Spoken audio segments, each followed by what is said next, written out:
Hey everybody, it's Tim. Welcome to Winning Wednesday, the sales email video thing. So, I was talking to a client this week, actually to one of his staff, and totally terrific guy. Like really super nice, very genuine, thoughtful, considerate. And as we were talking about his sales efforts, he was feeling criticized. And when I listened to some of the sales calls, as he made missteps or the prospect said something unexpected, I could hear in his voice that he had stepped into a place of, uh-oh, this is bad. And as we unpacked that together, it's because he was feeling bad about himself. He was feeling as if he personally, as a human being, had done something wrong, and he was disappointing and not capitalizing on opportunities and all this stuff. And by the way, that's natural. But I want to give you a great way to sort of step around that and make that sort of criticism and critique easier to take and easier to apply. So we're going to we'll jump into the Wayback Machine for a minute. Through high school and college, I was an athlete and I was a baseball player, amongst other things. And when I pitched, I was super focused. I had this ritual that I went through before the game. I listened to a particular song over and over again. I drank some coffee, and I couldn't talk to anybody, and I kept on getting myself amped up, focused. And that was my ritual, because when I stepped out onto the field, I wasn't Tim. I was this guy. He was the destroyer. And the destroyer could do anything. On the baseball field, I could very comfortably move somebody off the plate by throwing a ball at almost 90 miles an hour, very close to them. I could make them back up because the destroyer had decided that was his plate, and that batter didn't deserve to be there. Now, Tim, me, I couldn't do that. I'm really nice. I'd be afraid of hitting them. I wouldn't want to hurt them. But the destroyer had different abilities than I did.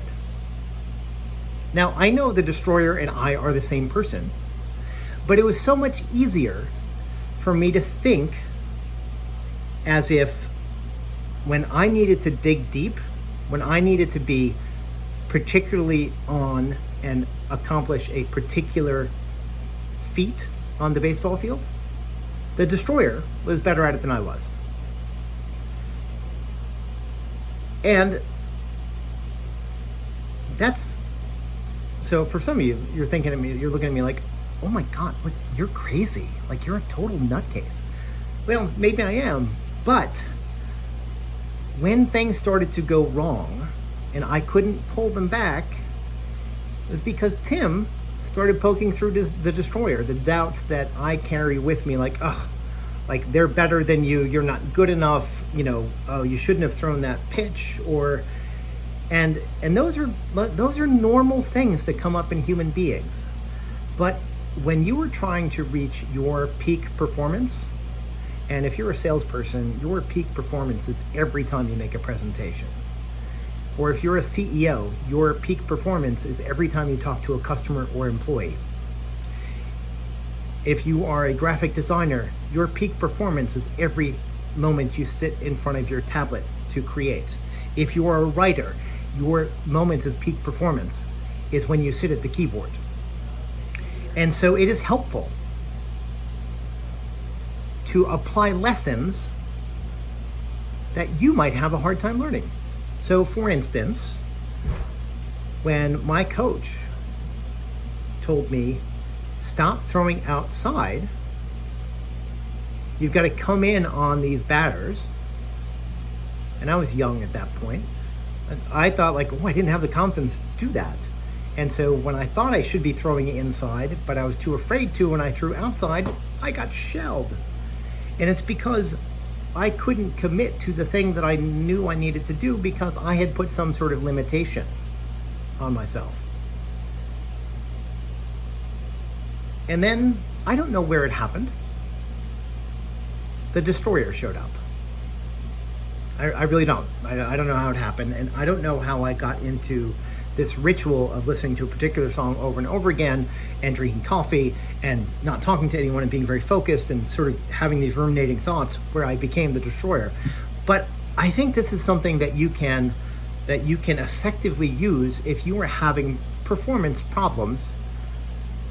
And so if you're a salesperson, the version of yourself that you were fixing is not whatever, it is not the person that your significant other knows, or the person that your friends know, or the person that your parents know. This is your salesperson. This is the person that does sales. And so this is the person who understands the process and doesn't let their emotions jump in.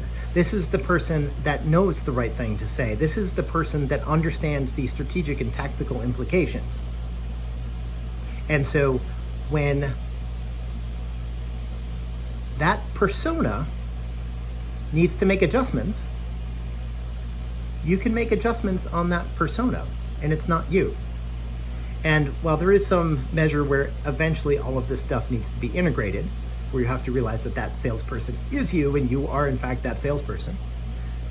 Just like I am Tim, the super nice guy who loves his kids and loves his wife and is kind of mushy and cries at sad movies. I'm also the destroyer.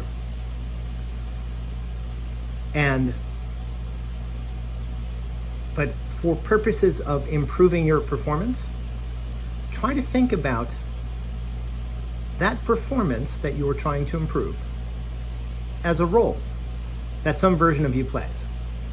It's not the actual you, it's not the real you, it's not the full you.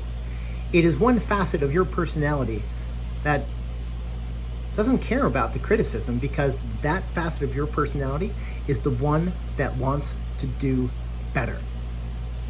So that facet of your personality welcomes the critique, welcomes the improvement, welcomes the editing, welcomes the send it back. That version of you, which is a real and true version of you, doesn't carry the baggage, doesn't carry the fear, doesn't carry the emotionality that you do.